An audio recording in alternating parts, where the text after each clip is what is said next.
We have someone from the audience name as Jigishu Singh, and he is asking a question as in non-dualism is not accepted by people generally in the West or even in India.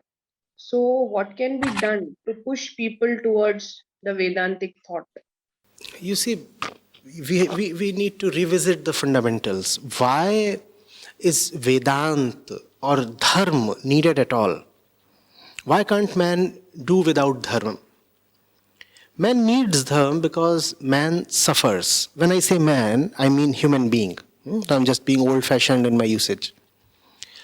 So, we suffer and therefore we need Dharma. Otherwise, we are all right as we are, as animals are. No animal has any concept of dharma, not even a need. So now why is Vedanta useful and why would man move towards Vedanta? Because Vedanta actually, practically liberates us from suffering. So it is not a question of pushing someone to Vedanta or converting him. It is not a question of evangelizing something into a particular belief. It is a question of seeing what works.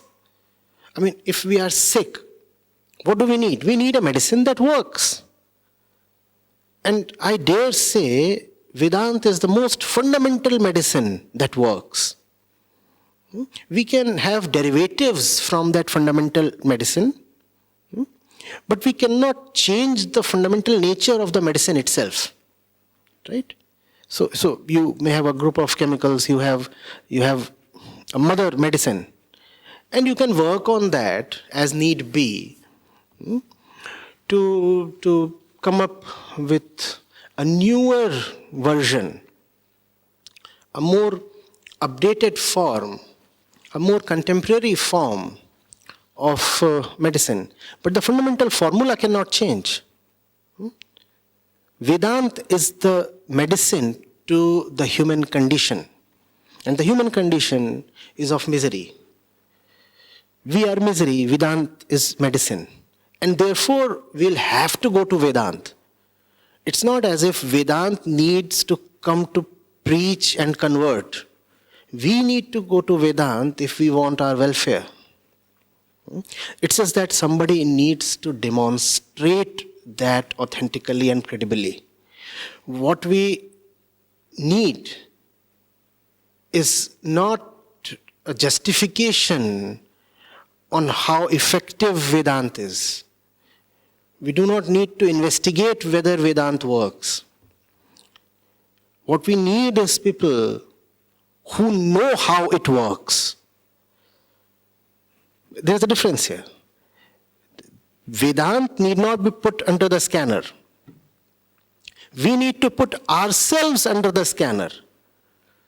Do we understand Vedanta?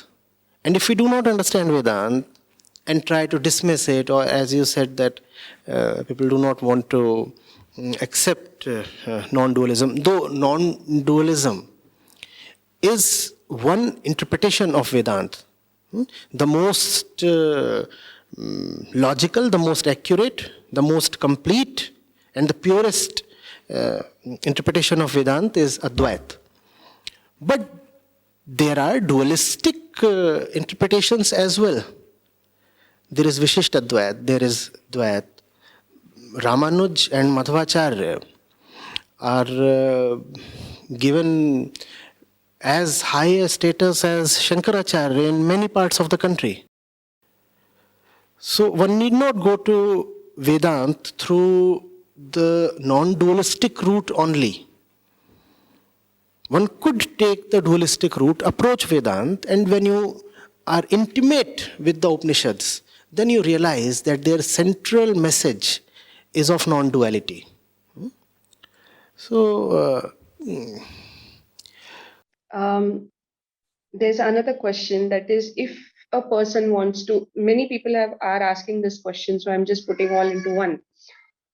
If somebody wants to develop a Vedantic thought process, then what would be your suggestion, about the books that you have written? In what order they should read those books. So they would, like step 1 and step 2 and step 3. So, the first book that you should read is this, and then, once you have absorbed that, then go to the next. So, can you suggest something, a good reading for people for after this lecture? See, Vedantic thought process is not quite the right thing. There is the Vedantic attitude. There is a Vedantic attitude.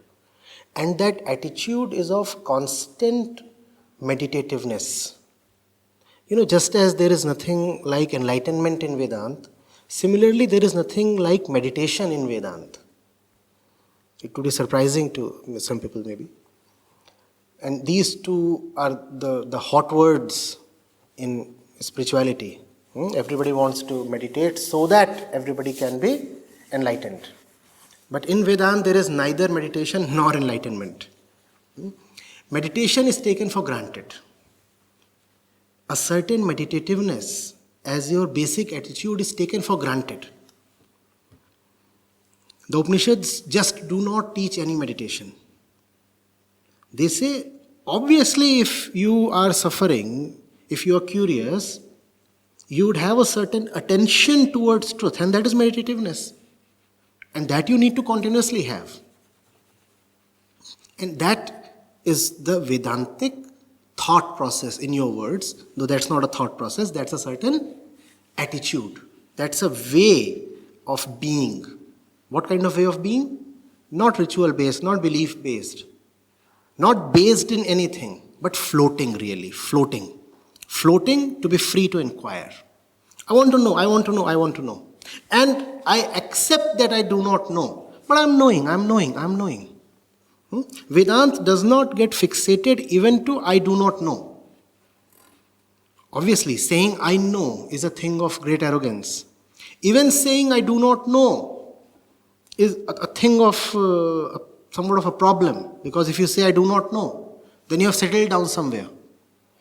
So the Vedanti is always saying, I want to know, I want to know, I want to know, I want to know. And I have faith that knowing is possible.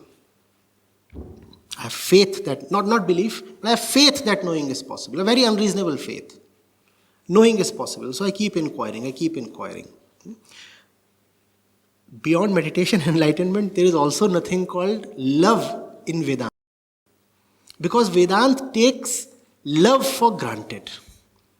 If you do not have love, what have you come to the Rishi for? If you do not have meditativeness, how can you listen to the Rishi? So even love is taken for granted. You obviously have love for the truth.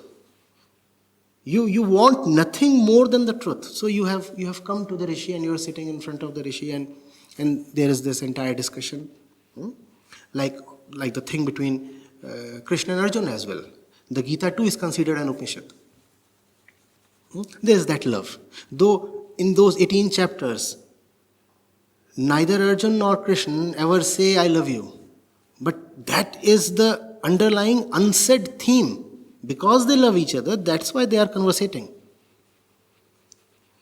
So that's how one has to be. I want to know, I want to know, I want to know. It's beautiful to know. It's energizing to know. It's life-giving to know. How can I be dull like a stone? Am I not conscious? Don't I feel that urge within to take my consciousness higher? And how can I move higher if I do not ask? So I want to know. If a preceptor is there, I inquire from the preceptor. If a book is there, I read from the book. Else, I use my own mental faculties to try to know. But at no point am I going to feel settled.